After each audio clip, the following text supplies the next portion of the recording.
सोनम वांगचुक यांच्या उपोषणाची सध्या देशभर चर्चा सुरू आहे। त्यांच्या उपोषणाचा आजचा 19वा दिवस। पण तुम्हाला माहितीये का, भारतात एक अशी महिला झाली जिने तब्बल 16 वर्ष उपोषण करून इतिहास रचला। त्या म्हणजे इरोम शर्मिला, ज्यांना आयर्न लेडी ऑफ मणिपूर म्हणून ओळखलं जातं। आजच्या व्हिडिओमध्ये जाणून घेऊयात कोण आहेत इरोम शर्मिला आणि त्यांच्या 16 वर्षांच्या उपोषणामागचं कारण काय होतं। इरोम चानू शर्मिला यांचा जन्म 14 मार्च 1972 रोजी मणिपूर मधल्या इम्फाळ येथे झाला। त्या सामाजिक कार्यकर्त्या, मानवाधिकार कार्यकर्त्या आणि कवयित्री आहेत। पण त्यांना देशभरात ओळख मिळाली ती त्यांच्या अभूतपूर्व आंदोलनामुळे। 2 नोव्हेंबर 2000 रोजी मणिपूर मधल्या मालोम येथे गोळीबारात 10 निष्पाप नागरिकांचा मृत्यू झाला। या घटनेनंतर संपूर्ण राज्यामध्ये संतापाची लाट उसळली। त्या घटनेचा निषेध म्हणून इरोम चानू शर्मिला यांनी 5 नोव्हेंबर 2000 रोजी बेमुदत उपोषणाला सुरुवात केली। इरोम शर्मिला यांची एकच प्रमुख मागणी होती आणि ती म्हणजे अफस्पा अर्थातच arm forces special power act हा कायदा रद्द करण्याची। त्यांचा आरोप होता की या कायद्यामुळे सुरक्षा दलांना असामान्य अधिकार मिळतात आणि त्यामुळे सामान्य नागरिकांच्या मानवाधिकारांचे उल्लंघन होण्याची शक्यता वाढतीये। उपोषण सुरू झाल्यानंतर काही दिवसातच त्यांना अटक करण्यात आली।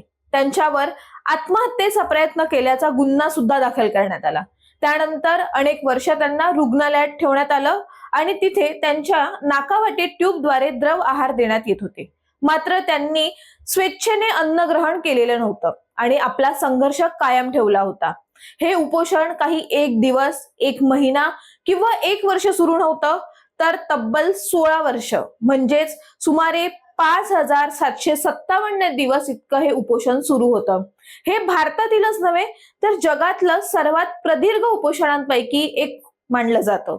9 ऑगस्ट 2016 रोजी इरोम शर्मिला यांनी उपोषण संपवलं। त्यांनी सांगितलं की आता आंदोलनाचा मार्ग बदलून लोकशाही प्रक्रियेत सहभागी व्हायचं आहे।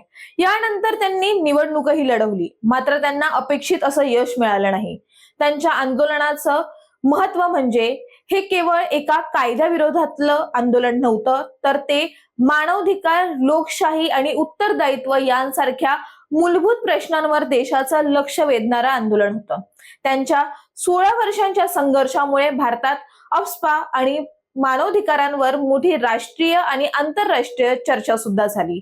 आज सोनम वांगचुक यांच्या उपोषणाची चर्चा सुरू असताना इरोम शर्मिला यांच्या 16 वर्षांच्या ऐतिहासिक संघर्षाची आठवण होणं, त्यामुळे जंतर मंतरवर सध्या सुरू असलेल्या सोनम वांगचुक यांच्या आंदोलनाबद्दल आपल्याला नेमकं काय वाटतंय आणि सरकारने या विरोधात किंवा या संदर्भात नेमकं काय पाऊल उचलायला पाहिजे हे आम्हाला आपण आमच्या कमेंट्सच्या माध्यमातून नक्की कळवा। आणि राज्यातील व देशातील संपूर्ण घडामोडी जाणून घेण्याकरता आपण आमच्या आपलं महानगर लाईव्ह या YouTube चॅनलला फॉलो करायला, सबस्क्राईब करायला आणि हा व्हिडिओ आवडल्यास लाईक करायला विसरू नका। धन्यवाद।